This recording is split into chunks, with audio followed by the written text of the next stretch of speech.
ও মুমিন, নেক আমল করতে পারো বা না পারো, গুনাহ করিও না। সবাই বলে আল্লাহকে ভয় করি, দাড়ি কামানেওয়ালাও আল্লাহকে ভয় করি, দাড়িওয়ালাও বলে আল্লাহকে ভয় করি। আমি টুপি ছাড়তে চাই না, লজ্জা পাই। আর আপনি টুপি মাথায় দিতে চান না, লজ্জা পান। আপনিও বলেন আমি আল্লাহকে ভয় করি। আমি দাড়ি কাটতে চাই না, আপনি দাড়ি রাখতে চান না। আমিও বলি আল্লাহকে ভয় করি, আপনিও বলেন আল্লাহকে ভয় করি। আমি পর্দা না করলে লজ্জা পাই, আপনি পর্দা করতে লজ্জা পান। আপনিও বলেন আমি আল্লাহকে ভয় করি, আমিও বলি আল্লাহকে ভয় করি। আসলে আল্লাহর ভয় কি জিনিস এটা বুঝি না। हर के दारत खौफ हक दर दिल मदाम जन्नतुल मावा देहात उरा मकाम। ভয়ের সংক্ষিপ্ত তরজমা শুনে নেন। মা বাবাকে সন্তান ভয় করলে ওই সন্তান মা বাবার সামনে অপরাধ করে না। ছাত্র শিক্ষকের শাস্তির ভয় যখন অন্তরে থাকে, ওই ছাত্র শিক্ষকের সামনে অন্যায় করে না। ঠিক যেই বান্দা, যেই বান্দি আল্লাহর আযাবকে ভয় করবে, ওই বান্দা কখনো গুনাহ করবে না। গুনাহ তাহলে সন্তান যদি মা বাবার সামনে অপরাধ না করে, বোঝা গেল সে মা বাপকে ভয় করে। ছাত্র যদি শিক্ষকের সামনে অন্যায় না করে, প্রমাণ হলো সে শিক্ষকের ভয় করে। যেই মানুষ আল্লাহর মোহাব্বত নিয়ে চলে, গুনাহ করে না, প্রমাণ হলো সেই বান্দা আল্লাহকে ভয় করে। ক্বালান নবী সাল্লাল্লাহু আলাইহি ওয়া আলিহি ওয়াসাল্লাম ইত্তাকিল মাহারিম তাকুন আ'বাদান নাস। নবীজি বলেন, ও দুনিয়ার মানুষ, তোমরা অবৈধ জিনিস থেকে ফিরে থাকো, আল্লাহর কাছে, মানুষের কাছে মর্যাদা বেড়ে যাবে। এক কথায় জবাব, আল্লাহ পাকের মোহাব্বত নিয়ে যারা আল্লাহকে ভয় করবে, এরা কখনো গুনাহ করবে না। গুনাহের থেকে বেঁচে থাকার নাম তাকওয়া। যিনি গুনাহ থেকে বেঁচে থাকে তার নাম মুত্তাকি, আল্লাহর কাছে দামি মুত্তাকি। ইন্না আকরামাকুম ইনদাল্লাহি আতকাকুম। যারা গুনাহ মুক্ত জীবন নিয়ে চলবে, কোরআন তাদেরকে জান্নাতের পথ দেখাবে। যারা গুনাহ করে না তারা মুত্তাকি। মুত্তাকি, তুমি হেদায়েতের উপরে আছো, কিন্তু এটা ফাইনাল না। ভয় ভয় ভয়, এতটাই ভয় না জানি কখন তুমি ছিটকে পড়ে যাও, হেদায়েতের রাস্তা থেকে তুমি উল্টায় যাও।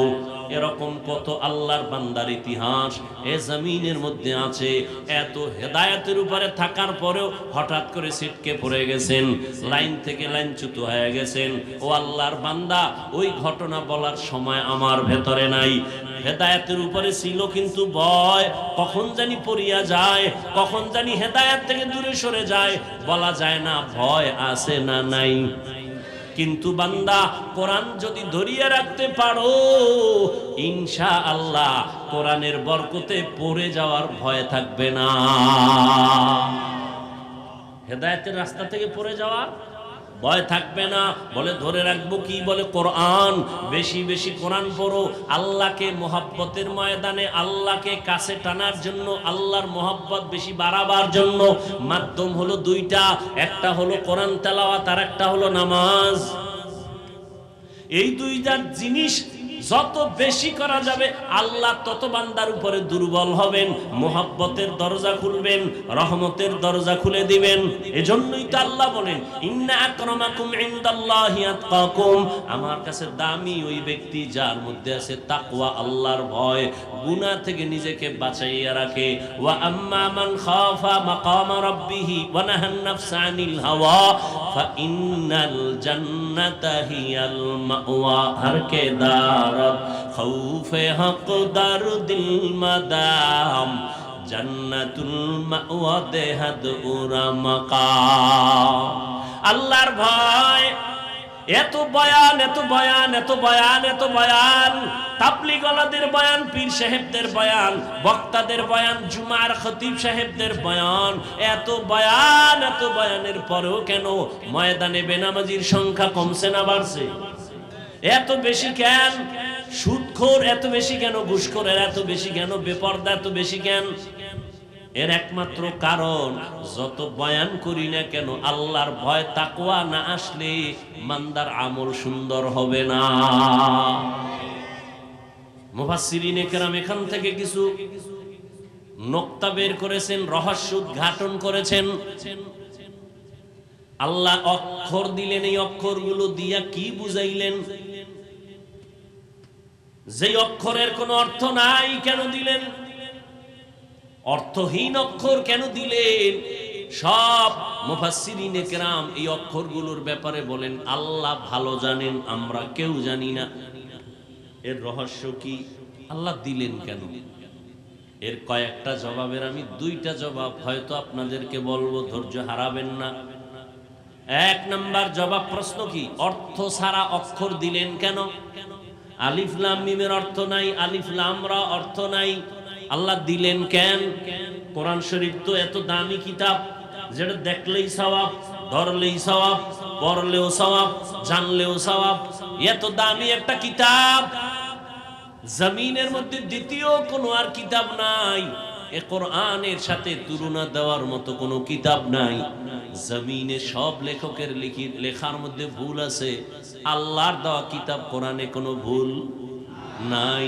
এমন একটা দামি কিতাব, যদি বান্দা এই অক্ষরগুলো কোরআনের একটা হরফ নামাজের মধ্যে দাঁড়ায় পড়ে, 100 নেক আল্লাহ দান করেন এক একটা অক্ষরের বিনিময়ে। বসে বসে যখন পড়বেন তখন 50টা নেক আল্লাহ দান করবেন।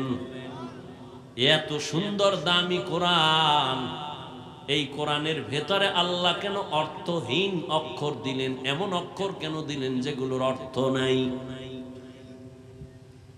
এক নাম্বার জবাব, আল্লাহ তাআলা গোটা দুনিয়ার মুমিনের ঈমানটারে পরীক্ষা করলেন এই অক্ষর দিয়া।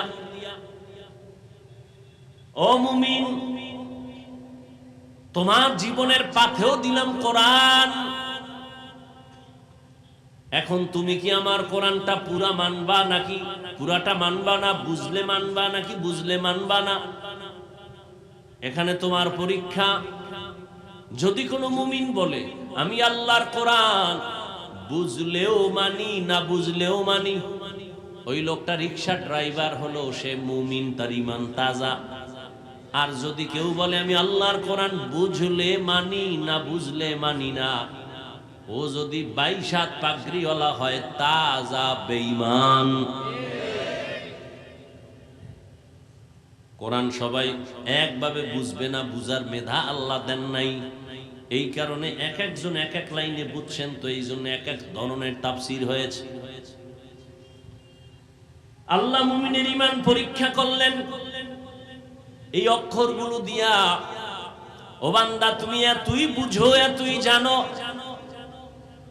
তাহলে কোরআনের মধ্যে যে অক্ষরগুলো আছে তুমি বুঝোনি কিছু? কয় না, আমাদের তাফসীর কারকরা বুঝেন না, আমি কি বুঝবো? কয় মাননি, কাহা মানি, কয় ঈমান ঠিক আছে। আর যদি কও না আমি অর্থ না জানলে মানি না, না বুঝলে মানি না, তোমার ঈমান শেষ। ঈমান কি শেষ? দ্বিতীয় জবাব, ও অহংকারীরা, যারা মনে মনে ভাবো আমি অনেক বড়, আমার মতো বড় ইলমওয়ালা কেউ নাই, আমি বড়, আমি অনেক বড়, অনেক বড়। তুমি এত জানো? হ্যাঁ আমি অনেক জানি। কি জানো? আল্লাহ কোরআনের দরজায় 3টা অক্ষর দিলেন, আলিফ লাম মিম। দরজা দিয়া যখন ঢুকবি, এই জাননেওয়ালা, এত জানো, এত জানো, আলিফ লাম মিম কি জানো এই বিষয় লেখ। দরজায় গিয়া মাথা নত করে বলে আমি সব জানি, কিন্তু আলিফ লামের দরজায় আসছি যখন আমি এই বিষয়ে জানি না। এটা জানি না কইলে হবে না, অন্তরে ঢুকা যে তুই আসলে কিছু জানো না। নিজেরে ছোট মনে কর, বড় মনে করা বাদ দে।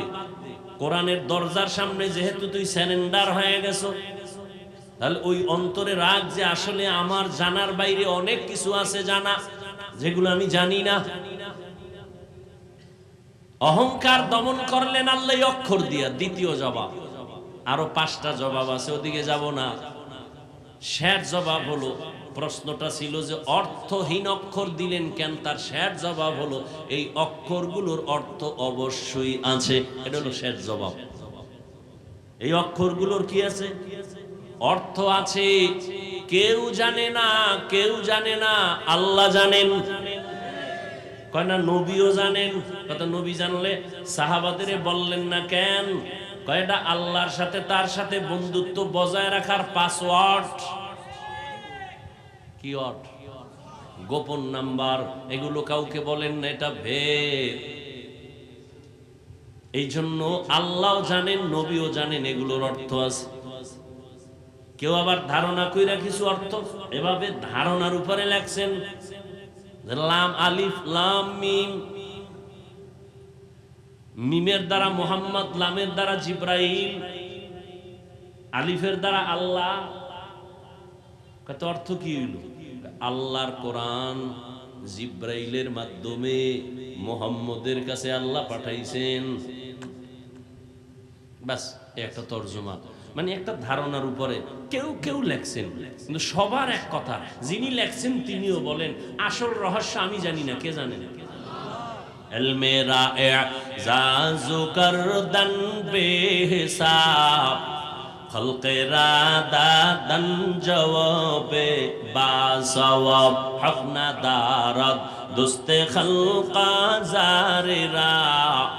নিস্তে ই খসলত একে দিন দারেরা যালিকাল কিতাবু লা রাইবা ফীহ।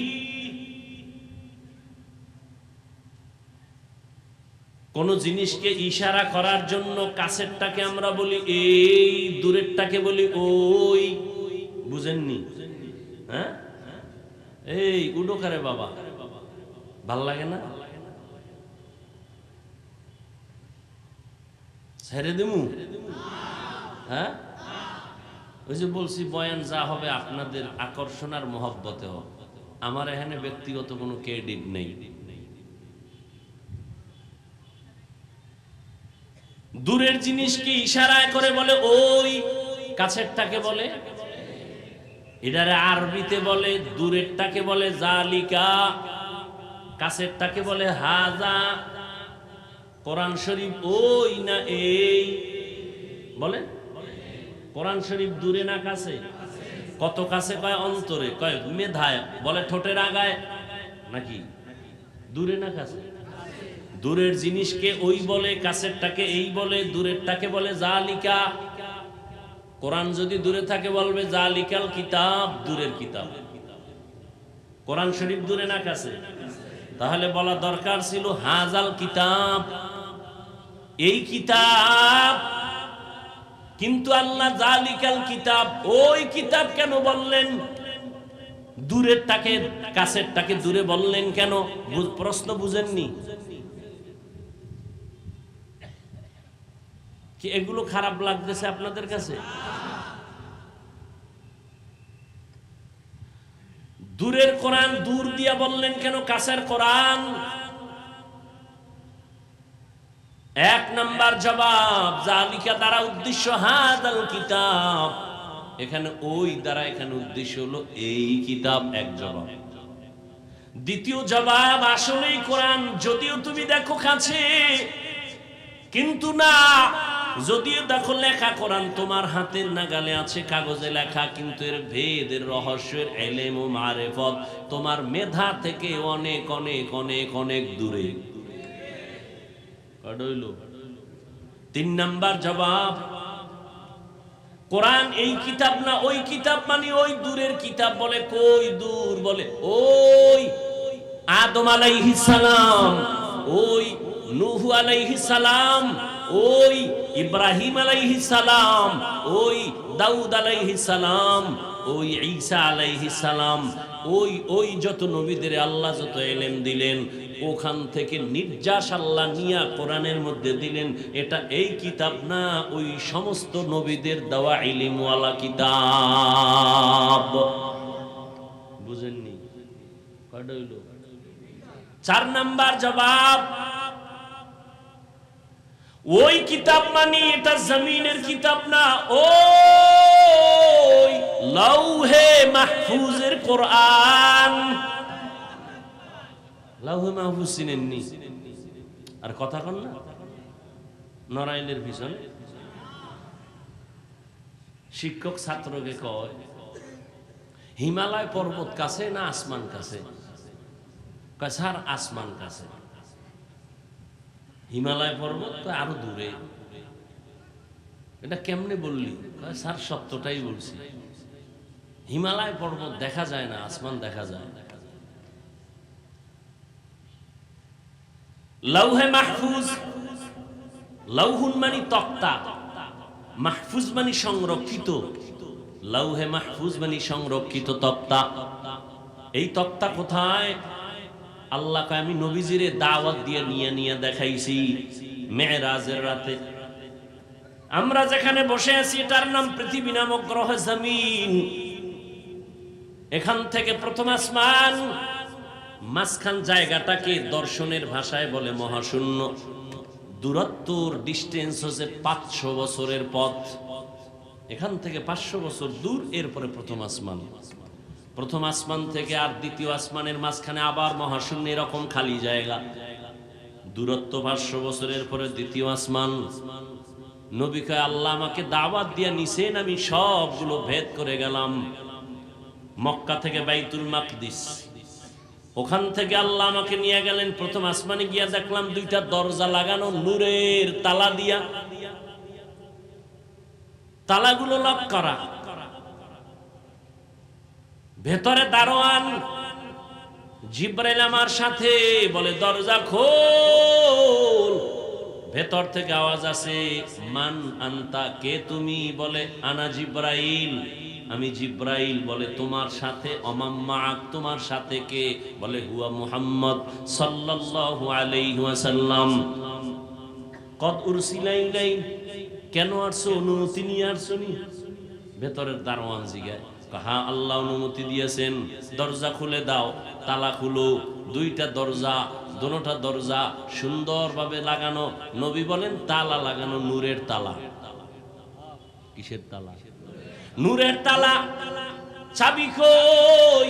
ভেতরের দারোয়ান ফেরেশতা কয় চাবি হলো বিসমিল্লাহির রহমানির রহিম। নবী বললেন, তালা খুলে গেল। নবী প্রথম আসমানে ঢুকলেন। আসমানটার ভেতরে আবার বিশাল কুদরতের কারিশমা নবী দেখলেন। এরপরে প্রথম আসমানটা সফর করে উপরে গেলেন, খালি জায়গা 500 বছর। তারপরে দ্বিতীয় আসমান, সেখানেও 2 দরজা। আবার অনুমতি চাইলেন, ভেতরের দারোয়ান অনুমতি দিলেন, তালা খুলল, নবী ঢুকলেন।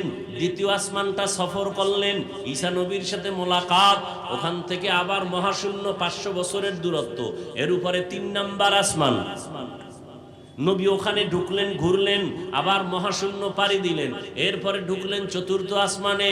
এইভাবে 7টা আসমান নবী ভেদ করলেন। এরপরে 7 আসমানের উপরে চলে গেলেন নবী, রহমতের নবী। গিয়া দেখেন 7 আসমানের উপরে একটা নূরের ঘর, কাবা। নাম হলো বাইতুল মামুর। নাম কি? নবী দেখলেন ওই বাইতুল মামুরে। আর পিতা ইব্রাহিম আলাইহিস সালাম ট্যাক লাগায় বসে আছেন। 70,000 ফেরেশতার কাফেলারা তাওয়াফ করে। একবার যারা চান্স পেয়েছে, কিয়ামতের আগে আর সুযোগ তারা পাবে না, এত বেশি ফেরেশতাদের সিরিয়াল। নবী বলেন এর উপরে গেলাম, গিয়া দেখলাম বিশাল একটা বড়ই গাছ, সিদরাতুল মুনতাহা। এত বিশাল বড় বড়ই গাছ, গাছের পাতাগুলো হলো কালকে লাল, হাতির কানের মতো বড় বড়। আর ওই গাছের বড়ইগুলো, তেলের ড্রাম আছে আমাদের দেশে, তেলের ড্রাম বড় বড়। বলে এক একটা বড়ই, কুল বড়ই, ওগুলো হলো তেলের ড্রামের মতো বড়। নবী বলেন এখানে তো আমি বৈশা রইছি, যাইয়া জিব্রাইলের দৌড় বা এখানে সফর শেষ। এবার বাহন ও বোরাক শেষ, রফ রফ চলে আসলো ভিন্ন বাহন। এবার আল্লাহর অর্ডারে উঠলাম। এবার আমাকে নিয়ে যাইতেছে আরো উপরে। এত উপরে যাইতেছি, দেখি পানি। এক জায়গায় গিয়ে দিই শুধু পানি পানি পানি পানি, ভেতর দিয়ে আমি যাইতেছি, আমার গায়ে পানি লাগে না। আবার উপরে যাইতেছি, আগুন, চারদিকে আগুন, আমার গায়ে লাগে না। এর উপরে আবার পানির স্তর, যাইতে যাইতে যাইতে যাইতে পানির অনেক অনেক অনেক উপরে গিয়া দেখি আল্লাহ পাক ওখানে নির্মাণ করে রাখছেন নূরের তৈরি আরশে আজিম। আরশে আজিমটা 8 জন ফেরেশতা কাঁধে নিয়ে দাঁড়ানো আছে। আরশে আজিম কই? অনেক উপরে। কয়জন ফেরেশতা কাঁধে নিছে? এদের পাশ হাত জমিনের নিচে। ও ফেরেশতারাও জানে না ওদের কাদের উপরে কি। নবী এবার বলেন আমি আরশে আজিমে ঢুকলাম জুতা খুলে, আওয়াজ আসতেছে নবী জুতা খুলবেন না। মুসা নবী তুর পাহাড়ে খুলছে, এই জন্য আমিও খুলছি। আল্লাহ বলে না, মুসা নবী তুর পাহাড়ে যাবে আল্লাহর সাথে কথা বলতে, কিন্তু পাহাড় এটা পবিত্র উপত্যকা, এখানে ঢুকতে জুতা নিষেধ করা হয়েছিল, কিন্তু আরশে আজিম অপেক্ষা আছে আপনার জুতার ধুলি নেওয়ার জন্য। রহমতের নবী ঢুকলেন, ঢুকার পর ওই আরশে আজিমের পার্শ্বে দেখে বিশাল বড় একটা তক্তা, মনে আছে নি তক্তা, সংরক্ষিত তক্তা, লৌহে মাহফুজ, বিশাল বড় তক্তায় পুরা 30 পারা কোরআন শরীফ লেখা। সমস্ত মুফাসসিরিনে কেরাম বলেন ওই লৌহে মাহফুজের মধ্যে তক্তায় কোরআন শরীফ যেই সিরিয়ালে লেখা, বর্তমান কোরআনটাও ওই সিরিয়ালে আছে। এখানে আলহামদু আগে না, ওখানেও আলহামদু সূরা আগে, এরপরে সূরা বাকারা আলিফ লাম মিম যালিকাল কিতাবু লা রাইবা ফি, লৌহে মাহফুজের তক্তার মধ্যে আলিফ লাম পরের সূরা, এইভাবে সাজানো আছে। ওখানে যেমনে সাজানো এখানেও সেইভাবে কোরআনটা আছে। আল্লাহ নবী বলেন আরশে আজিমে ঢুকলাম, এখান থেকে আরো অনেক উপরে, আরো অনেক উপরে হলো আল্লাহ পাকের কুদরতের কুরসি, কুরসিয়ুহুস সামাওয়াতি ওয়াল আরদ, কুরসিটা এত বড় আসমান জমিন তার পেটের ভেতরে ঢুকানো। আর ওই কুরসিটার চারপাশে 70,000 নূরের পর্দা লাগানো। আল্লাহ আমারে খুব কাছে নিয়ে গেছেন, কথা এদিকে বলার উদ্দেশ্য না, ওই যে কোরআন, ওই কোরআন, ওই কোরআন, বলে কই কোরআন, কত দূরের, ওই লৌহে মাহফুজের কোরআন, দূরে না কাছে? কথা বলেন না দূরে, এদিকে ইশারা করার জন্য আল্লাহ হাদাল কোরআন না বলে বললেন যালিকাল কিতাবু লা রাইবা ফি হুদাল লিল মুত্তাকিন। এই কালামে জিন্দা কুরআনে হাকিম, হিকমতে উলায়া জালাস্তু কাদিম। কোরআনে কোনো ভুল আসেনি, কখনো ছিল, কখনো ছিল, জন্মলগ্নে ছিল, পরে ঢুকছে। আবাদুল আবাদ কোরআনে কোনো ভুল নাই, তাহলে আল্লাহ কেন অগ্রিম বললেন এ কিতাবে কোনো ভুল নাই? বুঝেননি কথা? একজনে কয় আমার ঘড়ি হারায় গেছে। কি হারায় গেছে? আচ্ছা না, ওটা বাদ, মোবাইল। কি হারাইছে? আমার মোবাইল হারায় গেছে, কেউ পাইছেন নি? পাইলে দিয়ে নি। একজনের মাঝখান থেকে হারায় কয় আমি নি নাই, কিন্তু বুঝা যায় না তোমার জিজ্ঞাসা তুমি নিছো না, না নিছো চালাই করে আমি নি না, এ কথাটা অগ্রিম না? তোমারে কইছি তুমি নিছো। কোরআনে তো কখনো ভুল ছিল না, কখনো ছিল না, নাই, থাকবেও না। আল্লাহ কেন অগ্রিম বললেন এ কিতাবে কোনো ভুল নাই? মনে হয় যেন আগে কিছু ছিল এখন নাই। বুঝেননি কথা? কথা বুঝেন? কখনোই ছিল না, তো আল্লাহ বলার দরকার কি? যেখানে কোনো ভুল নাই, যালিকাল কিতাব, এটায় কোনো ভুল নাই, অগ্রিম কেন বললেন? এরও অনেকগুলো জবাব, একটা জবাব আমি দিব, সময় অনেক হয়ে যাচ্ছে, একটা জবাব দিচ্ছি। মুফাসসিরিনে কেরাম বলেন যদিও এটায় ভুল নাই, নাই নাই নাই, ছিল না, আছে, এখনো নাই, কখনো থাকবে না, কিন্তু ভুল আছে মনে করে সন্দেহ করার বহু লোক ছিল। সন্দেহ করে নাই? কোরআনের মধ্যে ভুল নাই, কিন্তু সন্দেহ করার লোক ছিল না? ছিল না? ছিল। আল্লাহ ওদেরকে ধমক দিয়ে বলছেন এটা কি মনে করেছো? এটা এমন কিতাব, এটা কালামুল্লাহ। এটা কি? কালামুল্লাহ, আমি আল্লাহর কথা। এজন্য কোরআন শরীফের মাখলুক বলা যায় না, সৃষ্টি বলা যায় না, এটা কালাম, আল্লাহর কথা। এজন্য এটা দেখলে সওয়াব, এটা ধরলে সওয়াব, এটা পড়লে সওয়াব। আল্লাহর কসম, কোরআন যদি তুমি খুইলা তাকাইয়া তাকাইয়া মোহাব্বতে তাকায়া থাকো, তোমার মরণের আগে চোখের পাওয়ার নষ্ট হবে না। দেখছেন নি চিনির মধ্যে, আরে পানির মধ্যে চিনি দিছে, চামিচ দিয়ে এটারে নাড়ছে, নাম কি কয় না? শরবত। আচ্ছা, চিনি দেওয়ার পরে কি রং পাল্টাইছে পানির? এখন শরবত কেন কোন পানি কোন না কেন? দেখতে তো আগের পানি আছে, এখন কেন আপনি বলেন এটা শরবত? এখন আর চিনি এটার সাথে মিশে গেছে, ধরাও যাবে না, দেখাও যাবে না। ও আল্লাহর বান্দা, চিনি যদি পানির সাথে মিশাইলে এটা শরবত হয়, আল্লাহর কোরআন পানির মধ্যে যদি আল্লাহওয়ালারা দম করে, এটা কোরআন হবে না কেন? এটা কোরআন হবে না কেন? পৃথিবীর একজন বড় চিকিৎসা বিজ্ঞানী, বড় আবু আলী সিনা নাম, তিনি বসে আছেন, তার পাশে একজন জগৎ বিখ্যাত বুজুর্গ, তিনিও আছেন, মাঝখানে একটা রোগী। মাঝখানে কি? আপনারা কথা বলার আশ্বাস দিলে আমি বলি। বুজুর্গ ওই রুগীটারে জার ফুক দেয়, মাথায় হাত দেয়, পানি দিয়া ডলা দেয়, ফু দেয়, ফু দেয়।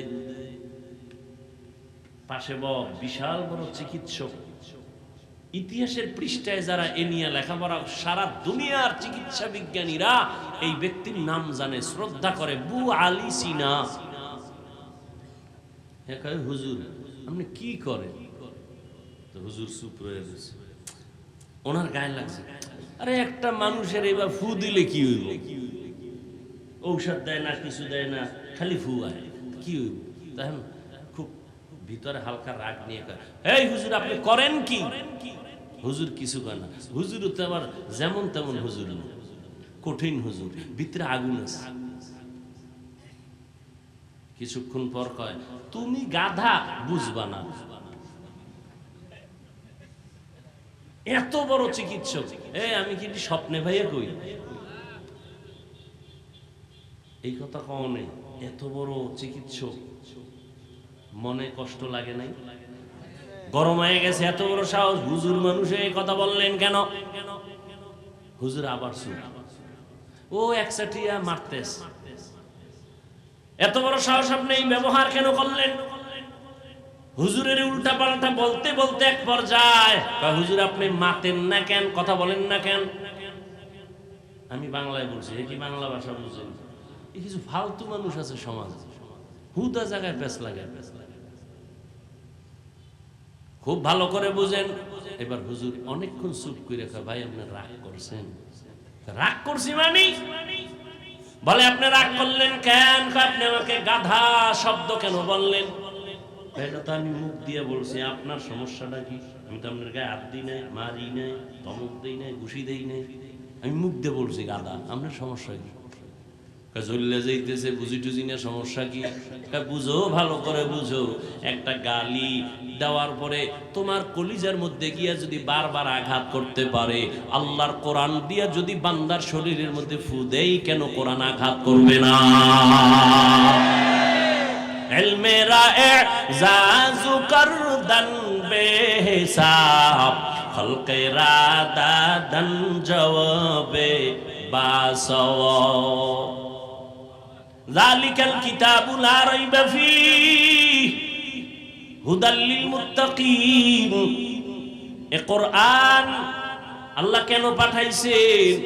এর জবাব হলো যারা মুত্তাকিন তাদেরকে জান্নাতের পথ দেখাবে। এখানেও অনেক প্রশ্ন, মুত্তাকি কারা?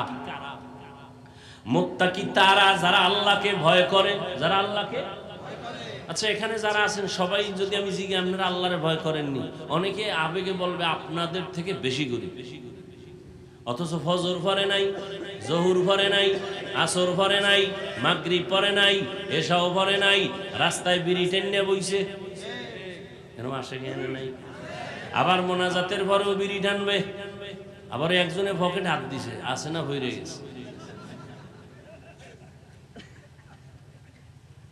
এও কয় আমি আল্লাহরে ভয় করি। সবাই বলে আল্লাহকে ভয় করি, দাড়ি কামানেওয়ালাও আল্লাহকে ভয় করি, দাড়িওয়ালাও বলে আল্লাহকে ভয় করি। আমি টুপি ছাড়তে চাই না, লজ্জা পাই। আর আপনি টুপি মাথায় দিতে চান না, লজ্জা পান। আপনিও বলেন আমি আল্লাহকে ভয় করি। আমি দাড়ি কাটতে চাই না, আপনি দাড়ি রাখতে চান না। আমিও বলি আল্লাহকে ভয় করি, আপনিও বলেন আল্লাহকে ভয় করি। আমি পর্দা না করলে লজ্জা পাই, আপনি পর্দা করতে লজ্জা পান। আপনিও বলেন আমি আল্লাহকে ভয় করি, আমিও বলি আল্লাহকে ভয় করি। আসলে আল্লাহর ভয় কি জিনিস এটা বুঝি না। हर के दारत खौफ हक दर दिल मदाम जन्नतुल मावा देहात उरा मकाम। ভয়ের সংক্ষিপ্ত তরজমা শুনে নেন। মা বাবাকে সন্তান ভয় করলে ওই সন্তান মা বাবার সামনে অপরাধ করে না। ছাত্র শিক্ষকের শাস্তির ভয় যখন অন্তরে থাকে ওই ছাত্র শিক্ষকের সামনে অন্যায় করে না। ঠিক যেই বান্দা যেই বান্দি আল্লাহর আযাবকে ভয় করবে ওই বান্দা কখনো গুনাহ করবে না। গুনাহ তাহলে সন্তান যদি মা বাবার সামনে অপরাধ না করে বোঝা গেল সে মা বাপকে ভয় করে। ছাত্র যদি শিক্ষকের সামনে অন্যায় না করে প্রমাণ হলো সে শিক্ষকের ভয় করে। যেই মানুষ আল্লাহর মোহাব্বত নিয়ে চলে গুনাহ করে না প্রমাণ হলো সেই বান্দা আল্লাহকে ভয় করে। ক্বালান নবী সাল্লাল্লাহু আলাইহি ওয়া আলিহি ওয়াসাল্লাম ইত্তাকিল মাহারিম তাকুন আ'বাদান নাস। নবীজি বলেন ও দুনিয়ার মানুষ তোমরা অবৈধ জিনিস থেকে ফিরে থাকো, আল্লাহর কাছে মানুষের কাছে মর্যাদা বেড়ে যাবে। এক কথায় জবাব, আল্লাহ পাকের মোহাব্বত নিয়ে যারা আল্লাহকে ভয় করবে এরা কখনো গুনাহ করবে না। গুনাহের থেকে বেঁচে থাকার নাম তাকওয়া। যিনি গুনাহ থেকে বেঁচে থাকে তার নাম মুত্তাকি। আল্লাহর কাছে দামি মুত্তাকি। ইন্না আকরামাকুম ইনদাল্লাহি আতকাকুম। যারা গুনাহ মুক্ত জীবন নিয়ে চলবে কোরআন তাদেরকে জান্নাতের পথ দেখাবে। যারা গুনাহ করে না তারা মুত্তাকি। বলেন যারা গুনাহ করে না, গুনাহ থেকে বেঁচে থাকে যে সে হলো মুত্তাকি। আচ্ছা তাহলে গুনাহ থেকে যে ব্যক্তি বেঁচে থাকে আমাকে বলেন তো সে কি হেদায়েতের বাইরে না ভেতরে? বাইরে। গুনাহের থেকে যিনি বেঁচে থাকেন তিনি মুত্তাকি, মানে তিনি হেদায়েত প্রাপ্ত বা হেদায়েতের উপরে আছে। কথা ঠিক? আল্লাহ কি কইছে? হুদাল্লিল মুত্তাকিন। মুত্তাকিনদেরকে হেদায়েত দিবে কোরআন শরীফ। আরে মুত্তাকিন তো হেদায়েতের উপরেই আছে, নাইলে মুত্তাকি হয় কেমনে? ওরে গুনাহ মুক্ত হইয়া হেদায়েতের উপরে আছে বিদায় সে তো মুত্তাকি। তাকে আবার কিসের হেদায়েত দিবে কোরআন? সে তো হেদায়েতের উপরেই আছে, এজন্যই তো তার উপাধি মুত্তাকি। কোরআন শরীফ আবার তাদেরকে কিসের হেদায়েত করবে প্রশ্ন হয় না? হয় না? হয় মানে কঠিন। মুত্তাকিন তো গুনাহ করে না, সে তো হেদায়েতের উপরে আছে। আল্লাহ কেন বলেন মুত্তাকিনদেরকে হেদায়েত করবে কোরআন শরীফ? মুত্তাকিন তো হেদায়েতের উপরেই আছে, আবার কিসের হেদায়েত করবে? এর কয়েকটা জবাবের সংক্ষেপ একটা জবাব হলো মুত্তাকি তুমি হেদায়েতের উপরে আছো কিন্তু এটা ফাইনাল না। ভয় ভয় ভয়, এতটাই ভয় না জানি কখন তুমি ছিটকে পড়ে যাও, হেদায়েতের রাস্তা থেকে তুমি উল্টায় যাও। এরকম কত আল্লাহর বান্দার ইতিহাস এ জমিনের মধ্যে আছে। এত হেদায়েতের উপরে থাকার পরেও হঠাৎ করে ছিটকে পড়ে গেছেন, লাইন থেকে লাইনচ্যুত হয়ে গেছেন। ও আল্লাহর বান্দা, ওই ঘটনা বলার সময় আমার ভেতরে নাই। হেদায়েতের উপরে ছিল কিন্তু ভয় কখন জানি পড়িয়া যায়, কখন জানি হেদায়েত থেকে দূরে সরে যায়, বলা যায় না ভয় আছে না নাই। কিন্তু বান্দা কোরআন যদি ধরিয়ে রাখতে পারো ইনশাআল্লাহ কোরআনের বরকতে পড়ে যাওয়ার ভয় থাকবে না। হেদায়েতের রাস্তা থেকে পড়ে যাওয়ার ভয় থাকবে না। বলে ধরে রাখবো কি? বলে কোরআন। বেশি বেশি কোরআন পড়ো। আল্লাহকে মোহাব্বতের ময়দানে আল্লাহকে কাছে টানার জন্য, আল্লাহর মোহাব্বত বেশি বাড়াবার জন্য মাধ্যম হলো দুইটা। একটা হলো কোরআন তেলাওয়াত আর একটা হলো নামাজ। এই দুইটা জিনিস যত বেশি করা যাবে আল্লাহ তত বান্দার উপরে দুর্বল হবেন, মুহাব্বতের দরজা খুলবেন, রহমতের দরজা খুলে দিবেন। এজন্যই তো আল্লাহ বলেন ইন্না আকরামাকুম ইনদাল্লাহি আতকাকুম, আমার কাছে দামি ওই ব্যক্তি যার মধ্যে আছে তাকওয়া, আল্লাহর ভয়, গুনাহ থেকে নিজেকে বাঁচাইয়া রাখে। ওয়া আম্মা মান খাফা মাকামা রাব্বিহি ওয়া নাহান নাফসা আনিল হাওয়া ফাইন্নাল জান্নাতা হিয়াল মাওয়া। হর কে দারত খৌফে হক দারুদিল মাদাম জান্নাতুল মাওয়া দেহাদ উরা মাকাম। আল্লাহর ভয়, এত বয়ান এত বয়ান এত বয়ান এত বয়ান, তাবলীগওয়ালাদের বয়ান, পীর সাহেবদের বয়ান, বক্তাদের বয়ান, জুমার খতিব সাহেবদের বয়ান, এত বয়ানের পরেও কেন ময়দানে বেনামাজির সংখ্যা কমছে না বাড়ছে? কমছে। এত বেশি কেন? সুদখোর এত বেশি কেন? ঘুষখোরের এত বেশি কেন? বেপরদা এত বেশি কেন? এর একমাত্র কারণ, যত বয়ান করি না কেন আল্লাহর ভয় তাকওয়া না আসলে বান্দার আমল সুন্দর হবে না। আল্লাহ পাকের ভয় অন্তরে ঢুকাও। কেমনে ঢুকাবো? তাকওয়া এমন একটা পুঁজির নাম। আল্লাহ কোরআন শরীফের মধ্যে বলেছেন, এই তাকওয়া যাদের মধ্যে আসবে তাদের 6টা পুরস্কার আল্লাহ নগদ দুনিয়াতে দিবেন। কয়টা? আখিরাতে দিবেন 2টা। কয়টা? টোটাল কয়টা হইল? আখিরাতের 2টা কি? 1 বিনা হিসাবে জান্নাত। আরো আস্তে করে বলেন, বিনা হিসাবে জান্নাত।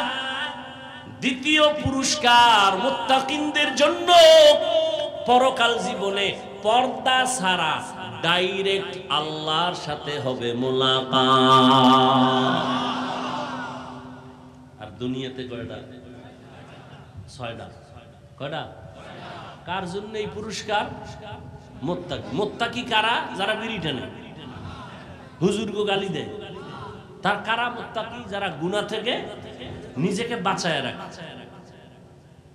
এজন্য আমি সুন্দরভাবে বলি, ও মুমিন, নেক আমল করতে পারো বা না পারো, গুনাহ করিও না। এই স্লোগানটা অন্তরে ধারণ করো। বিনা হিসাবে জান্নাত। নেক আমল করতে পারি আর না পারি, গুনাহ করব, এর নাম তাকওয়া। নেক আমল করতে পারি বা না পারি, গুনাহ করব না। কারো প্রশংসা করতে পারি বা না পারি, বদনাম করব না। কারো উপকার করতে পারি বা না পারি, ক্ষতি করব না। এর নাম তাকওয়া, আল্লাহর ভয়। এরে আল্লাহর গোলাম, ভালো করে বুঝেন, মুত্তাকি যারা হবেন তাদের জন্য জান্নাত। আল্লাহ কোরআনে বলেন 6টা পুরস্কার আমি দুনিয়ায় দিব। ওমান ইয়াত্তাকিল্লাহ ইয়াজআল লাহু মাখরাজা ওয়া ইয়ারযুকহু মিন হাইসু লা ইয়াহতাসিব। আল্লাহ বলেন, মুত্তাকি যদি হইয়া চলো, ইচ্ছা করে গুনাহ করবা না, অনিচ্ছায় যদি গুনাহ হইয়াও যায়, চোখের গুনাহ, হাতের গুনাহ, কানের গুনাহ, জবানের গুনাহ, আছে না নাই? সব গুনাহ থেকে যদি নিজেরে বাঁচায় রাখো, আমি আল্লাহ কুদরতি সাহায্যের রাস্তা খুলে দিয়ে তোমাকে সমস্ত বিপদ থেকে হেফাজত করব। আর একটা পাওয়ার দেব তোমাকে, পাওয়ার। এই জমিনের যারা ব্যবসা বাণিজ্য করেন, এটার মধ্যে একটা পাওয়ার আছে না? হালকা পাতলা বানা দিয়া পাওয়ার লয়। আল্লাহ কয়, আমি জমিনে একদল বান্দাকে পাওয়ার দেই, তারা মুত্তাকি, এদের একটা স্পেশাল পাওয়ার দেই। এই পাওয়ারটা আর কাউকে দেই না। ইয়া আইয়ুহাল্লাযীনা আমানুত্তাকুল্লাহ, ইয়া আইয়ুহাল্লাযীনা আমানু ইন তাত্তাকুল্লাহ ইয়াজআল লাকুম ফুরকানা ওয়া ইউকাফির আনকুম সাইয়্যাতিকুম ওয়া ইয়াগফির লাকুম যুনুবাকুম ওয়াল্লাহু যুল ফাযলিল আযীম। আমি যে পাওয়ারটা দেব, কোরআনের ভাষায় পাওয়ারের নাম ফুরকান। পাওয়ারের নাম কি? মা মা'নাল ফুরকান হুয়া নূরুম মিন ইলাহি। ফুরকান মানে কি হলো?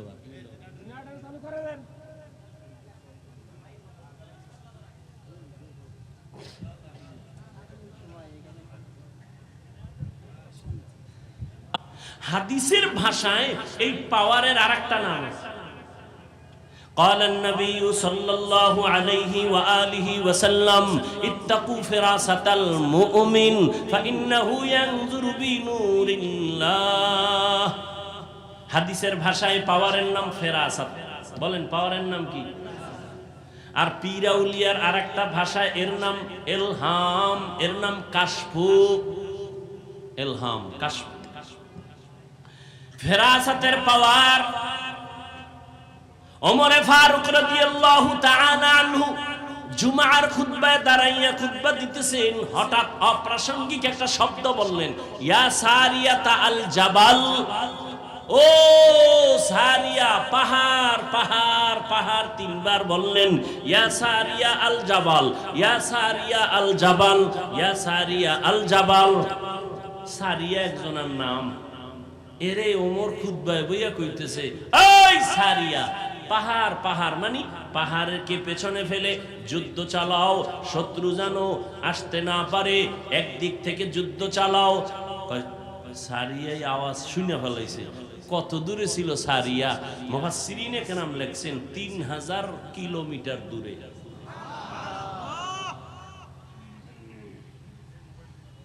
ইরানের মধ্যে একটা জায়গা, ওমরের আওয়াজ শুনে ফেলাইছে। সবাই আসার পরে জিজ্ঞাসা, ওমরের আওয়াজ শুনছি মিনি কয় স্পষ্ট শুনছি, মনে হয় পেছন থেকে আমাকে ডাক দিছে। এর নাম ফেরাসাত। ওমর দেখলেন কেমনে? এই বেদাতীরা দলিল দেবেই তো গায়েবের মালিক হয়ে গেছে। ওমর দেখলেন কেমনে? সারিয়া ওই পাহাড়ের পাশে আটকানো আছে। ওমর 3000 মাইল থেকে দেখা কেমনে বললেন? মদিনার খুতবা দেওয়ার মাঝে বুঝেননি কিছু, বুঝারও মেধা নাই, কলব নষ্ট হয়ে গেছে, নষ্ট হয়ে গেছে। এই পাওয়ারের নাম কোরআনের ভাষায় ফুরকান, হাদিসের ভাষায় ফেরাসাত। আল্লাহ তাআলা কলবের চক্ষু খুলে দিছেন। ও মুমিন, আমি চশমা লাগাইছি, এই আয়নার এত পাওয়ার যে 500 মাইল দূরের থেকেও দেখার মতো পাওয়ার আয়না নাই, ক্যামেরা নাই। আছে। দুনিয়ার মানুষ যদি ক্যামেরা বানাইতে পারে, 500 মাইল দূর থেকে ক্যাচ করবে, রেকর্ড করবে, ভিডিও ধারণ করবে, আমার আল্লাহ পারেন না? এটা বুঝেন না কেন? আল্লাহর কুদরতের সাথে গাদ্দারি করেন কেন? আল্লাহ কোরআনে বলতেছেন পাওয়ার আছে, এরপর দলিল স্পষ্ট কোরআনও আছে। সুলাইমান বিলকিসের ঘটনা আপনারা জানেন। সুলাইমান নবী জমিন থেকে 9 মাইল উপরে তার সিংহাসন, মদিনাতুল মুনাওয়ারা এর পাশে দিয়া যাইতেছেন। হঠাৎ সুলাইমানের কানে আসছে গর্তের পিপিলিকা তার জাতি বাইরে বয়ান করে, ইয়া আইয়ুহান নামলু দুখুলু মাসাকিনাকুম। এই পিপিলিকা, আমার জাতিরা ভিতরে ঢুক, আইতেছে আইতেছে। সুলাইমান নবী বলেন 9 মাইল উপরে আমি, কিন্তু পিপিলিকার বয়ান আমি নিজ কানে শুনতেছি। সুবহানাল্লাহ। না বুঝছি, ধৈর্য হারায় গেছে, ঘুম ঘুম ভাব। জিন্দেগি মে বন্দগি তু করনা হে,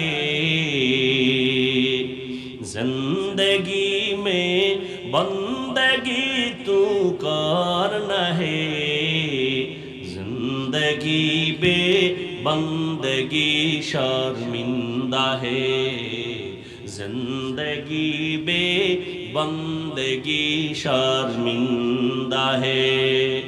दुनिया में हो दुनिया का तलबगार ना हो, बाजार से गुजर हो खरीदार ना हो।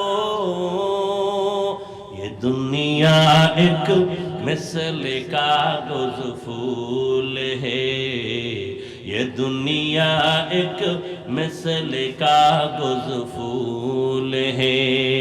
जिंदगी में बंदगी तू करना है,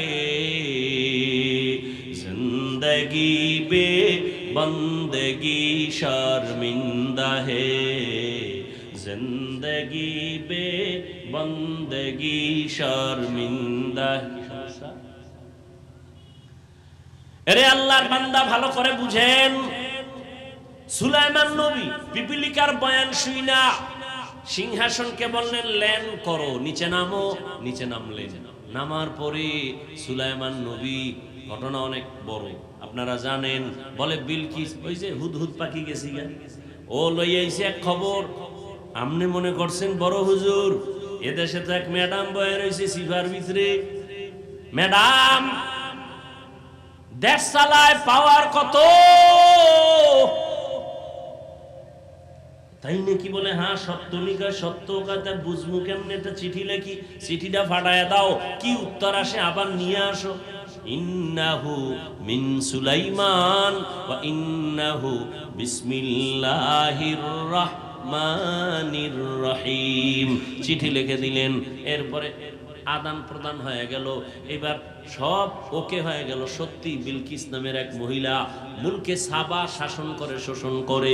সুলাইমান নবী বলে আমি বিলকিসের দাওয়াত দিছি, আসতেছে, কিন্তু আসতে আসতে বিলকিসের সিংহাসনটাকে আমার সামনে আনবা। ক্বালা ইফরিতুম মিনাল জিন, জিনের মধ্যে একজন বীর দাঁড়ায় গেল। ও নবী সুলাইমান আমি পারবো। টাইম কত? আপনার মিটিং শুরু শেষ হওয়ার আগে। সুলাইমান নবী বলে হবে না, আরো আগে চাই। এবার জীর্ণ শীর্ণ একজন গোলাম, আদমের সন্তান মানুষ দাঁড়ায় গেল। ইলমুম মিনাল কিতাব, কিতাবের এলেম ছিল, আসমানি এলেম ছিল তার কাছে, আল্লাহর দেওয়া পাওয়ার ছিল। হযরত আমি পারবো। জিনে পারছে না মানুষ পারছে? বলেন এ পাওয়ার কার আছে? মানুষের পাওয়ার বেশি না? আল্লাহর কাছে জিন দামি না মানুষ দামি? নূরের সৃষ্টি ফেরেশতা দামি না মানুষ দামি? তা আল্লাহ মানুষকে দিবেন না জিনকে দিবেন? আল্লাহ মানুষকে আসল পাওয়ার দিবেন না ফেরেশতাকে দিবেন? আল্লাহ মানুষকে দিবেন। মানুষকে আমি পারবো। কোরআনের আয়াত সূরা নমল খুঁজেন। সুলাইমান কয় জিনেরে কইলাম টাইম লাগবে বলে মিটিং শেষ হওয়া পর্যন্ত, তোমার লাগবে কত? সুলাইমান নবী যখন প্রশ্ন করলেন, আল্লাহর বান্দা কয় আপনি চোখ বন্ধ করে খুলবেন, দেখবেন সিংহাসন হাজির। এ কি বানানো কথা? হ্যাঁ, এরে আল্লাহর বান্দায় পাওয়ার আল্লাহ দান করেন। কোরআনে ভাষায় পাওয়ারের নাম তাকো, আরে পাওয়ারের নাম ফুরকান। হাদিসের ভাষায় পাওয়ারের নাম ফেরাসাত। আর এই পাওয়ার আল্লাহ তাদেরকে দান করেন যারা তাকওয়ার উপরে চলে। তাকওয়া মানে কি? গুনাহ করা না গুনাহ থেকে বেঁচে থাকা? গুনাহ থেকে বেঁচে থাকা। চোখের দ্বারা গুনাহ হবে না। এরে যুবক, সারাটা রাত মোবাইলে কি করো? চোখের গুনার প্র্যাকটিস করি সারা রাত। মোবাইলটা সামনে নিয়ে গুনা গুনা গুনা গুনা গুনা করে সারা রাত কাটাইলি রে যুবক। খুব মাস্তানি ভাব নিয়ে বসে আছো। চেহারার মধ্যে তোর আলো নাই কেন?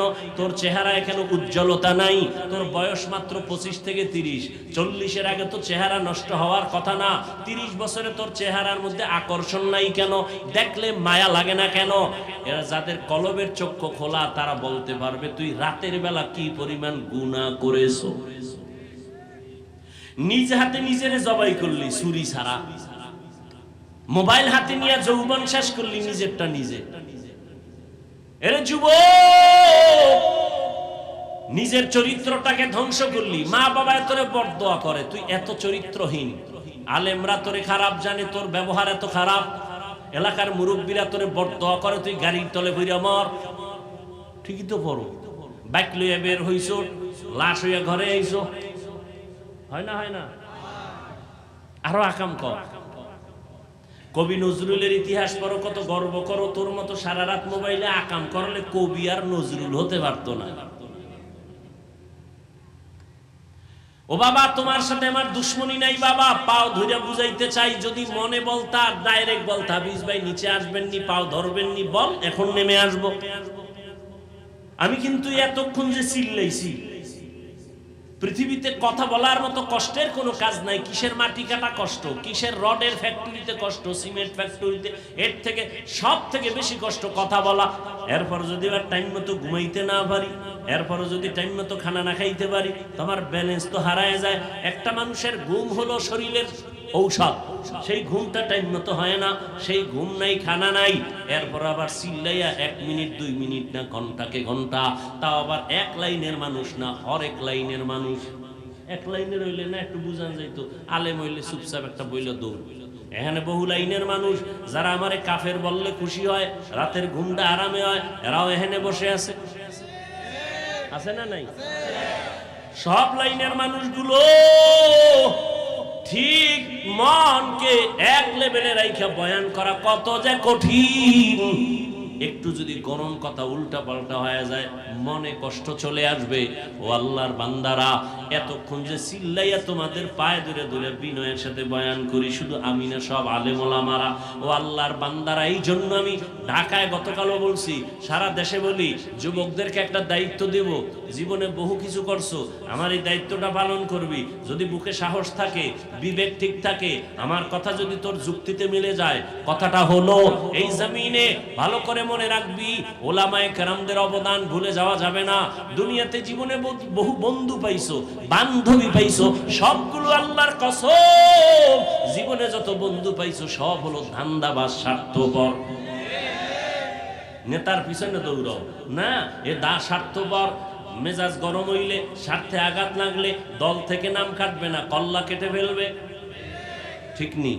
আল্লাহর কসম একবার, আল্লাহর কসম দুইবার, আল্লাহর কসম তিনবার। কসমের কথা বিশ্বাস না করলে তোর ঈমান নাই। ওয়াল্লাহি বিল্লাহি তাল্লাহি, কসম খাইয়া বলে গেলাম, 500 টাকা খরচ গেল, একটা পেস্টুন করবি, রাস্তার মোড়ে মোড়ে স্লোগানটা টানায় দিবি। পৃথিবীতে কিয়ামত পর্যন্ত তোর আজীবনের নিরেট নিঃস্বার্থ তোর কলিজার বন্ধু একমাত্র, শুধুমাত্র, কেবলমাত্র উলামায়ে আহলে হক। আর সব গাদ্দার আর ধান্দাবাজ। বলবি মা, না, মা স্বার্থপর, বাবা স্বার্থপর। বাবা আপন মাইয়াডারে হোটেলে ঢুকায় রাতের বেলা কয়, আজকের রাতের জন্য তুই আমার কাছে স্ত্রীর মতো। দেখি ইন্ডিয়ার খবর, ইন্ডিয়ার খবর। সোনার বাংলার তাজা খবর শুনাইতেছি, তাজা। কোন দেশে আছো?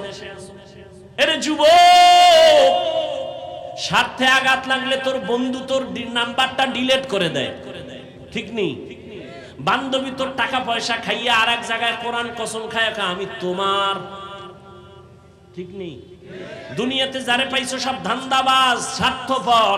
কিন্তু ওলামায়ে কেরামদের দিকে তাকাইয়া দেখ, খাওন নাই, ঘুম নাই, কষ্ট করে পাও ধরে ধরে তোমাকে কি বুঝায়, আমার দলে আসো বুঝায়? একবারও কিন্তু এই যে বয়ান করি, কই পাঁচকুল্লির বয়ান তো করি নাই, কই চরমনায়ের পক্ষে তো বলি নাই যে ওখানে না গেলে মরছো। কওমি মাদ্রাসায় লেখাপড়া করছি বলি নাই তো, কওমিতে না পড়লে তোর জাহান্নাম ছাড়া উপায় নাই। পীর মুরিদির লাইনে বয়ান করি, কই একবারও তো বলি নাই পীরের কাছে না গেলে তুই জাহান্নামী। আমার মতো টুপিওয়ালা বুজুর্গ হইয়া পাগড়ি লাগা, এক হাতে তসবিহ লাগা তো বলি নাই। ও আল্লাহর বান্দা, ওলামায়ে কেরামদের বন্ধু বানাইয়া চলো। 5 বেলার নামাজ পড়ো, স্কুলে পড়ো আলহামদুলিল্লাহ, কলেজে পড়ো আলহামদুলিল্লাহ, চাকরি করো, ব্যবসা করো, ইঞ্জিনিয়ার হও, ডাক্তার হও, প্রফেসর হও, কলিজা দিয়া দোয়া করি। তবে বেয়াদব হবি না, অনুরোধ। ডাক্তার হ, বেয়াদব হইস না। ইঞ্জিনিয়ার হ, কপাল খুলে যাবে, তবে বেয়াদবি করবি না। মায়ের সাথে, বাবার সাথে, হুজুরদের সাথে, শিক্ষকের সাথে কখনো, তা কপাল শেষ। মরার আগেই বিচার, পরে না আগে।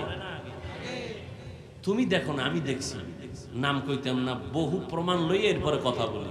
বেয়াদবি কইরা রাস্তায় ল্যাংড়া হয়ে ঘুরতেছে, শিক্ষকের সাথে বেয়াদবি করে পাগল হয়ে গেছে, আলেমের সাথে বেয়াদবি করে রাস্তার পাগল হয়ে গেছে। এখন মাইয়া ফোলাও চিনে না, উলঙ্গ হয়ে রাস্তাঘাটে ঘুরে। বহু প্রমাণ নিয়ে বলতেছে, এগুলো বেয়াদবি করিস না, জীবনে যা করো আর না করো। তুই যদি আমার বিরোধিতা করো, যুবককে বলছি, রাগ করিস না বাবা, খুব আপন মনে করে বলতেছি, তুমি যদি আমার বিরোধিতা করো, বলো তো তোমার কি লাভ আছে এখানে? বুঝলাম তুমি আমার ক্ষতি করবা, ঠিক আছে, তোমার লাভটা কি? আচ্ছা, আমার বিরুদ্ধে 10 পৃষ্ঠা বা লাইভে দিলা, 10 ভিডিও ছাইরে দিলা আমার বিরুদ্ধে, তোমার ফায়দা কি? তোমার কোনো দল টাকা দিবে? আচ্ছা, আমার ক্ষতি যদি না হয় তা তোমার এই বিরোধিতা করে লাভ কি? তুমি যদি আমার বিরুদ্ধে যাইয়া যদি আমার বয়ান বন্ধ করাইতে পারো, তাহলে আল্লাহর কাছে ফিডা ফাটা যাই খাও, অন্তত দুনিয়া এতটুকু সান্ত্বনা ভাবি যে আমার পাওয়ার খাটাইছে। কই কিছু তো করতে পারো নাই, তো কেন এগুলো করো? এজন্য বল, আমি না, সবার বেলায় বলছি, বেয়াদবি করিও না। আমি হাফিজুর রহমানকে অনেকে প্রশ্ন করে, হাফিজ ভাই আপনি এই পর্যন্ত আসলেন কেমনে? আমি কি যত লাইন আছে এর আধা সেকেন্ডের জবাব হলো আমি জীবনে বেয়াদবি করি না। এটা একটা বড় পুঁজি আমার, আলহামদুলিল্লাহ। না মুরব্বীদের সাথে, না মা বাবার সাথে, কারো সাথে না, কোন বক্তার সাথেও না। আমি উল্টা পাল্টা বক্তা যে লাইনে যে থাক, আমি তাদের কানে আওয়াজ আসলে ওদের বয়ান আমি শুনি। ছোটদের থেকে অনেক কিছু শিখার আছে। আমি হিংসা করব কেন? ওর রিজিক ও খায়, আমি বাধা দিতে পারবো? আল্লাহ করবে কি সব যদি আমি করি? যেই বিচার বান্দা ছেড়ে দেয় আল্লাহর হাতে, ওই বিচারটা কঠিন হয়। ওই বিচারটা কি হয়? কঠিন। আল্লাহ হেদায়েত দান করেন। কতটা তুফানের মাঝখানে জীবনকে পরিচালনা করতেছে, কতটা তুফান। এই চোখে কি দেখলাম, কে উঠলো আর নামলো, কে ধস করে পড়ে গেল। আল্লাহ বেয়াদবির থেকে হেফাজত করে, আদবওয়ালা জিন্দেগি আমাদেরকে দান করে। তুমি ডাক্তার হও, কোনো বাধা নাই, ইসলাম তোমাকে নিষেধ করে না। প্রফেসর হও, বাধা নাই। তুমি ইঞ্জিনিয়ার হও, বাধা নাই। বাধা তো নাই, ওই বরং মুসলমানের জন্য গর্ব। কিন্তু দাবি আমার একটা, বেয়াদব হইও না। ও যুবক, তুমি মা বাবার দোয়া নিয়ে, আলেমদের পরামর্শ নিয়ে, মুরব্বীদের নেক নজর নিয়ে 5 বেলার নামাজ পড়ো। তোমার মতো যুবক জীবনে মাদ্রাসায় পড়ে নাই, স্কুল কলেজে পড়িয়া নামাজ পড়ে 5 বেলার আছে না নাই? তুমি তোমাকে জিজ্ঞাসা করো, তুমি পারো না কেন? কোনো ওয়াজ লাগবে না, এই ওয়াজ কামে লাগাও ভাই। তুমি আজীবন যদি দুরুদ পড়ো, তাসবিহ পড়তে রাত 1000 বার আর ফজর না পড়ো, কি হবে এই দুরুদ দিয়ে? তুমি কোটি কোটি উপকার করলা মানুষের, নামাজ পড়লা না টাইম মতো, কি হবে কি তোমার এই উপকারের দ্বারা? ও যুবক, তোমার মতো যুবক রাস্তায় গাড়ি চালায়, নামাজ ছাড়ে না, তুমি কেন পারো না বাবা? তোমার মতো যুবক আজকে নদীর মধ্যে মাছ ধরে, কৃষি কাজ করে, নামাজ ছাড়ে না, তুমি কেন পারো না?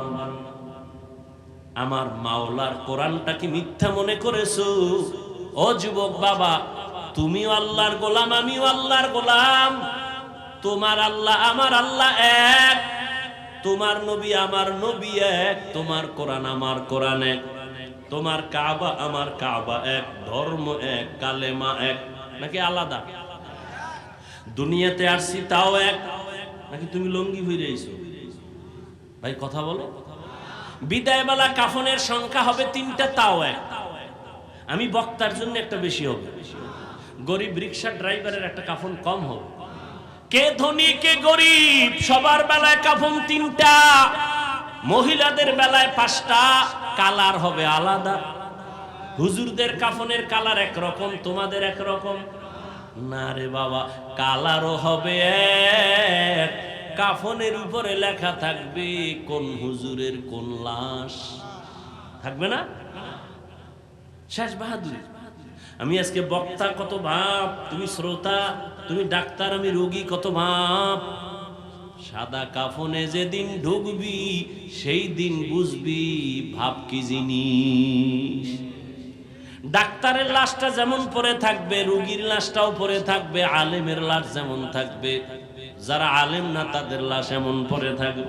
কাফনে লেখা থাকবে না বড় হুজুরের লাশ, মালিক আর গোলামের লাশ গুলো সাদা কাফনে একাকার হয়ে যাবে। যেই কবরে রাখবে ওই কবরের সাইজটাও হবে এক, সবার কবরের সাইজ হবে এক।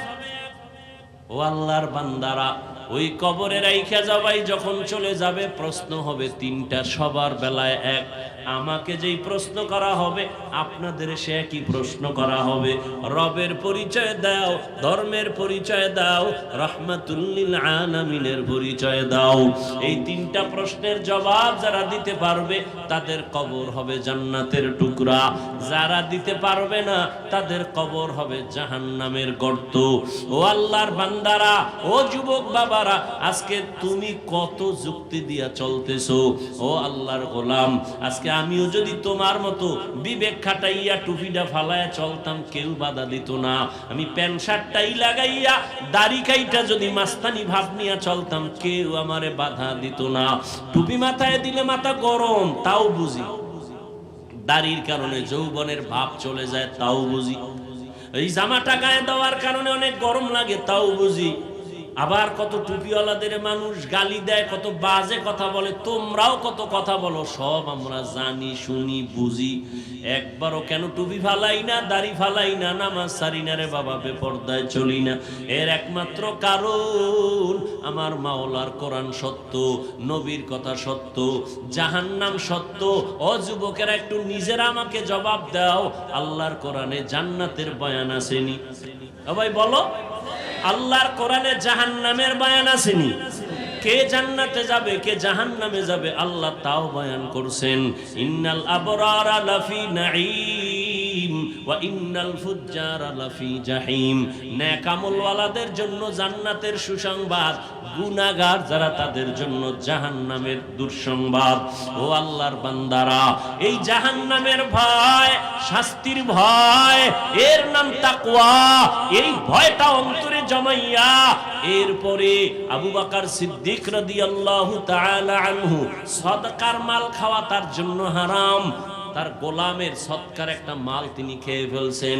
এবার জিগায় প্রতিদিন কি খাওয়াও হাদিয়া, আজকে না জিগায় খেয়ে ফেলছেন। ও গোলাম কি খাওয়াইলি? খাওয়ার পরে কয় এটা সৎকার হাদিয়া। এবার রাগ হয়ে গেছে, কেন খাওয়াইলি? আঙ্গুল গলার মধ্যে দিয়া বমি করতে চেষ্টা করলেন, বমি হয় না। একজনে বলে পানি বেশি কইরা পান করে বমি করেন, পানি পান কইরা এরপরে সেই খাদ্যটা ভেতর থেকে ফালায় দিলেন। এটা আল্লাহর ভয়, তাকওয়া ছাড়া সম্ভব না।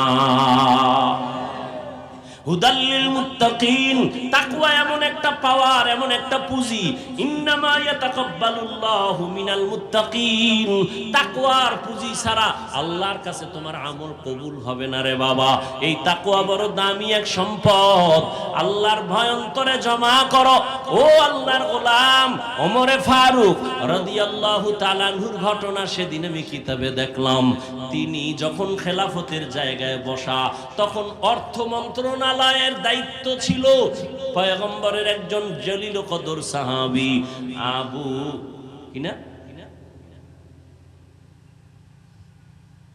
আবু উবায়দা ইবনুল জাররাহ রাদিয়াল্লাহু তাআলা আনহু।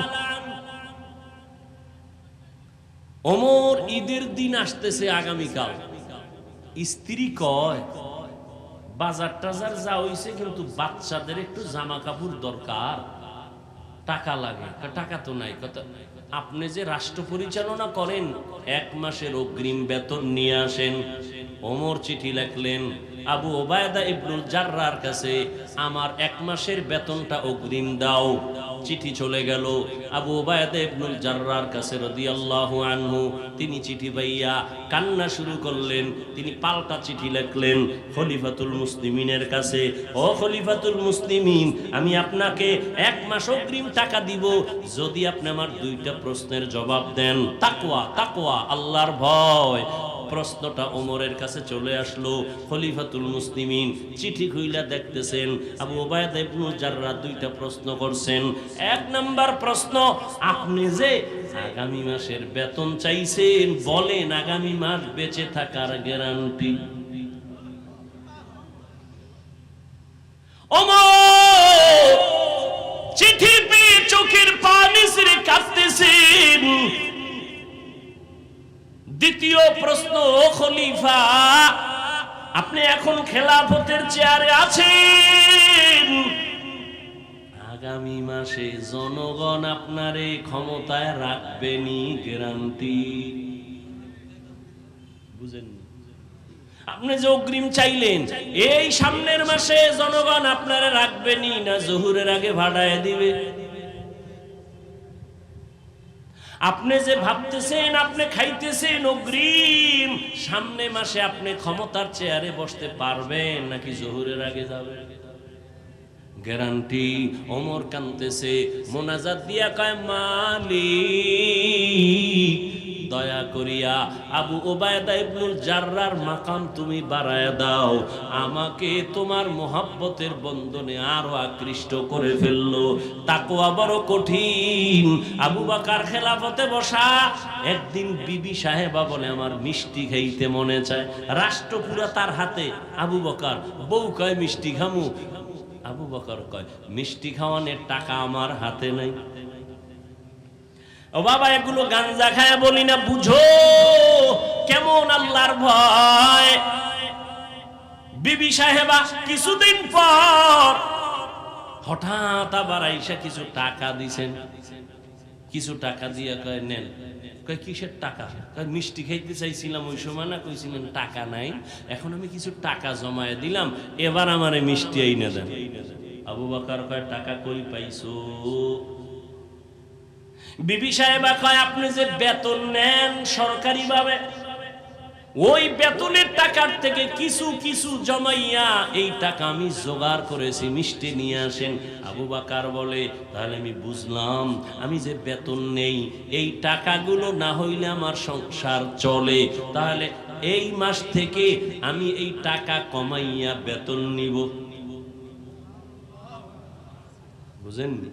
আমি এই টাকা কমায় নিব, আর যেই টাকা তুমি আলাদা বানায় রাইখা জমা করে দিছো এটা আমি অর্থ মন্ত্রণালয়ে দান করে দিলাম। আল্লাহর ভয়, আল্লাহর ভয়। ওমরে ফারুক রাষ্ট্র চালায়, রাতের বেলা ঘুরতে নামলেন, এলাকার কি হালাত, হঠাৎ করে দেখে একটা ঘরের মধ্যে বাতি জ্বলে। ওমর কান লাগাইলেন, দেখে মা আর মেয়ে কথা বলে, মহিলাদের আওয়াজ। ওমর আস্তে আস্তে গোপনীয়তা রক্ষা করে কাছে গেলেন। কাছে যাইয়া শুনে মা মেয়েটাকে ডাক দিয়া কয় উটের দুধ কম হয়ে গেছে, অন্য দিনের তুলনায় পানি মিশাইয়া বাজারে বিক্রি করতে নিয়ে যাবি। মেয়েটা ডাক দিয়া কয় না না, খলিফাতুল মুসলিমিন ওমর নিষেধ করেছেন, জানলে খবর আছে। মা কয় ওমর তো এখন ঘুমায়, জানবে কেমনে? মেয়েটা ডাক দিয়া কয় মা যদিও ওমর দেখবে না, আল্লাহ আমাদের দেখবেন। ওমরে ফারুক এতটুকু কথা শুই না চলে গেলেন। ওরা জানলো না যে ওমর এখানে আসছিল। রাষ্ট্র পরিচালনা, রাজনীতি কারে কয়? রাজনীতি কাকে বলে? পৃথিবীর শ্রেষ্ঠ রাজনীতির শিক্ষক আমার রাসূল, রাজনীতি শিখিয়ে গেছেন আমার নবী। রাষ্ট্র সংস্কার করেছেন, শান্তি আর শান্তির বার্তা জমিনে বাস্তবায়ন করে গেছেন ওমর। কোরআনের রাজনীতি, ইসলামের রাজনীতি, মদিনার রাজনীতি, পচা রাজনীতি নয়। কিয়ামত পর্যন্তই আল্লাহর দ্বীন আর এই ইসলামী রাজনীতি যতদিন হবে না ততদিন জমিনে শান্তি আসবে না। চাপাবাজি করতে পারবা, কেউ খাবে কেউ খাবে না, ঘুমায় ঘুমিয়ে এসিতে তুমি এসি খাবা, কেউ বিদ্যুৎ পাবে না। এই পচা রাজনীতি, র্যাব, আর্মি, পুলিশ, বিডিআর, আরো আরো কত কত কোটি কোটি কোটি কোটি টাকা সরকার দিয়ে এদের তৈরি করছে, অস্ত্র দিয়ে দিছে, দেশ সোজা করো, দুর্নীতি বন্ধ করো। পারে নাই, কিন্তু দেশের উলামায়ে কেরাম চোখের পানি দিয়ে মানুষের পায়ে ধরে বয়ান করে করে বহু মানুষকে দুর্নীতি মুক্ত করেছে, বেনামাজি থেকে নামাজি বানিয়েছে। কিন্তু সমস্ত বেঈমানগুলো, নাস্তিকগুলো আলেম বিদ্বেষী। আমি চ্যালেঞ্জ করে বলেছি, উলামায়ে কেরাম এই দেশকে যা দিয়েছে, এই জাতিকে যা দিয়েছে, পৃথিবীর কোন নেতা নেত্রী তা দিতে পারে নাই, কিয়ামতের আগে পারবেও না। উলামায়ে কেরাম যা দিয়েছে নিঃস্বার্থভাবে, কি দেয় নাই, এই মানুষগুলোকে দ্বীনের পথে নিয়ে আসছে। সরকার কোটি কোটি টাকা সরকারের তহবিল থেকে খরচ করে র্যাব, আর্মি, পুলিশ, বিডিআর তৈরি করে, হ্যাঁ, আবার এরা এই টাকা খাইয়া জনগণের উপরে আবার গুলি চালায়। কিন্তু উলামায়ে কেরাম এক টাকা খরচ না করে, খাইয়া না খাইয়া কষ্ট করে করে মানুষগুলোকে দিনদার বানায়, সুদখোর থেকে মুক্ত করায়, হালাল খোর বানায়, বেনামাজির থেকে নামাজি বানায়, পর্দাওয়ালা বানায়। এটা উলামায়ে কেরামের অবদান। এই জন্য যুবকদের বলছি, কালকে থেকে লেখা দাও, পৃথিবীর শ্রেষ্ঠ বন্ধু, নিঃস্বার্থ বন্ধু একমাত্র উলামায়ে আহলে হক। লিখে দাও। আর সব ধান্দাবাজ, স্বার্থপর উলামায়ে কেরামকে কাছে টানো, দেখা হলেই দোয়া নাও, চালাকি করবে না। বহু চালাকি করছে জীবনে, বহু চালাকরা ধরা খাইছে মরার আগে, সব বাদ দাও। আলেম পাইলেই দোয়া নেই, সালামটা আগে দিবে, হুজুর দোয়া করবেন, হুজুর দোয়া করবেন, খালাস, আর কিচ্ছু দরকার নেই। তুমি একজন লেখাপড়া করো, তোমার কারো পিছিয়ে পড়ার টাইম কই? তুমি ঠিকমতো লেখাপড়া করো, তুমি ডাক্তার হও। তুমি যদি ভালো ডাক্তার হতে চাও, লেখাপড়া করতে গেলে তোমার আর ডাইনে বামে সময় দেওয়ার টাইম কই? ফেসবুকে সময় দেওয়ার সময় কই? তোমার মোবাইলে সময় দেওয়ার টাইম কই? তুমি যদি ভালো একটা প্রফেসর হতে চাও, তোমার লেখাপড়া করতে হবে। মুরব্বি দেখলে দোয়া নিবা, জীবনটা ফুলের মতো হয়ে যাবে। মরে গেলে কবি নজরুল কেন, এর থেকে আরো সুন্দর ইতিহাস তোমার নামে তৈরি হবে। আকাম সাকাম বাদ দাও তো, বাদ দিতে পারো না কেন? মা বাবার বরদোয়া লাগছে, কোনো বেয়াদবি করছো মনে হয়, এই জন্য কোনো ওয়াজে তোরে ধরে না, কোনো ওয়াজে ধরে না। মা বাবার বরদোয়া লাগছে তোর কপালে, না হয় কোনো এলাকার মুরব্বির বরদোয়া লাগছে। কোন সময় বেয়াদবি করছো আল্লাহই ভালো জানে। না হয় সবাই মোনাজাতে কান্দে, তোর চোখে পানি আসে না কেন? তোমার মতো যুবক স্কুলে পড়ে, নামাজ পড়ে, তুমি পড়ো না কেন? তোমার মতো যুবক র্যাব, আর্মি, পুলিশ, বিডিআরে চাকরি করে, নামাজ পড়ে, তুমি পারো না কেন? তোমার মতো যুবক রাস্তায় গাড়ি চালায়, নামাজ পড়ে, তুমি পারো না কেন? তোমার অবশ্যই কারো না কারো বরদোয়া তোমার কপালে লাগছে। তুমি এখনো সময় আছে, মা বাবার কাছে মাপ চাও। আর মায়ের গিয়া বাসায় গিয়ে কও, মা একটু মাথায় হাত দিয়ে দোয়া করো, আমি তওবার নিয়ত করে ফেলাইছি, না আমার চোখে পানি আসে না, মা একটু দোয়া করো। আর সে আজিমের দোয়া চলে যাবে, মাঝখানে কোনো পর্দা থাকবে না। মায়ের দোয়া নাই, বাবার দোয়া নাই, শিক্ষকের দোয়া নাও, বরদোয়া নিও না। পায়ে ধরে বলে গেলাম, বরদোয়ার কাম করিও না। কারো উপকার করতে পারলে করো, না পারলে ক্ষতি করিও না।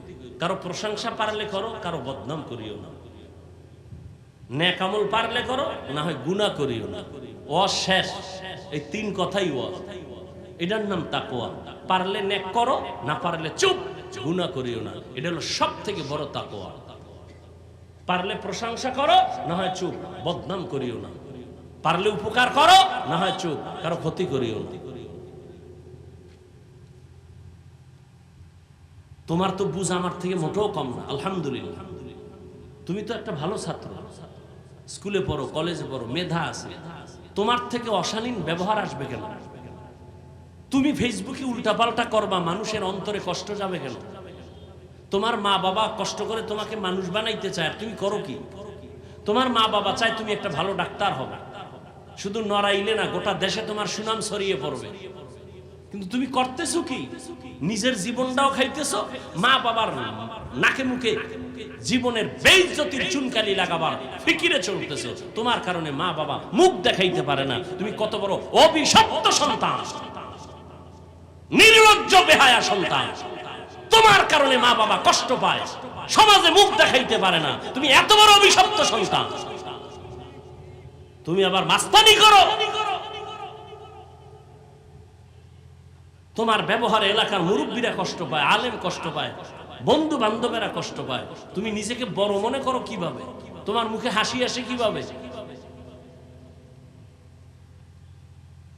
এখনো অনুরোধ করে বলি, তওবা করো। আল্লাহ তো সব থেকে বড় দয়াময়। জীবন ভর অন্যায় করে বলবা আল্লাহ মাফ করে দাও, বুঝি নেই। এক সেকেন্ডে জিন্দেগির সব গুনাহ মাফ, এক সেকেন্ডে সব। তোমার মতো আমার মতো কত যুবক ঘুমের ঘরে মরে না? কি বাবা মরে না? তুমি যদি মরে যাও আজকে ঘুমের ভিতরে, কালকে তুমি কবরের লাশ, শেষ। জীবনের জল্পনা কল্পনা এক সেকেন্ডে শেষ।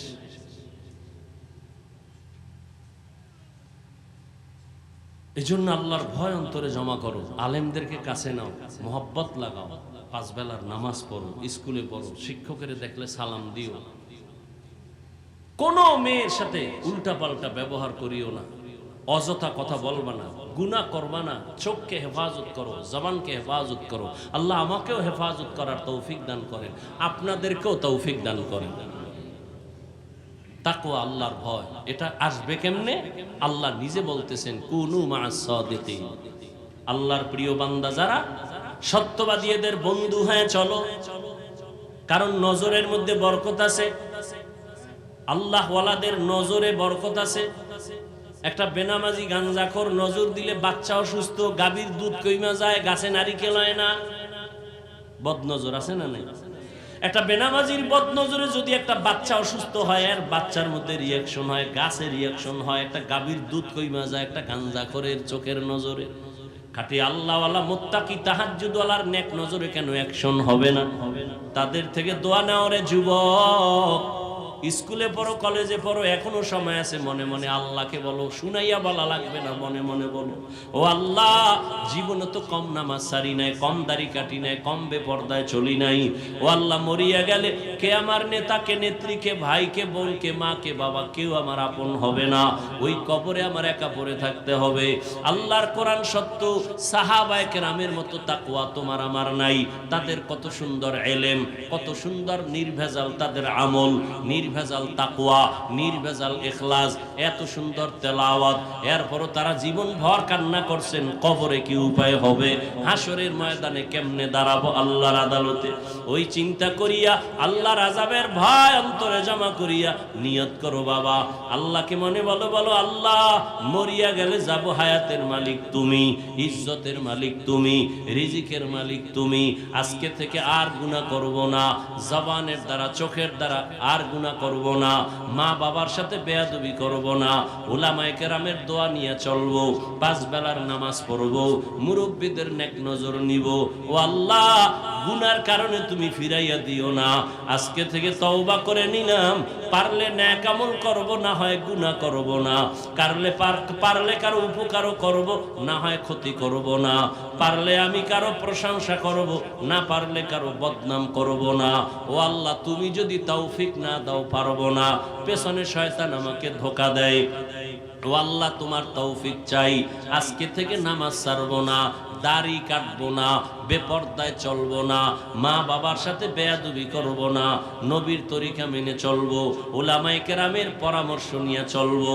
তওবা করার মতো যদি নিয়ত থাকে, মনে মনে আল্লাহকে বলো, ও আল্লাহ, তুমি তওবা কবুল করে নাও। তওবার উপরে মজবুত হইয়া চলার মতো মৃত্যু পর্যন্ত আমাদের তৌফিক দান করো, বলো আমিন।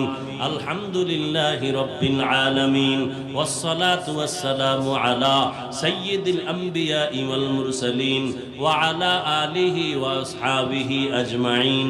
ইয়া আরহামার রাহিমিন, ইয়া আরহামার রাহিমিন, ইয়া আরহামার রাহিমিন।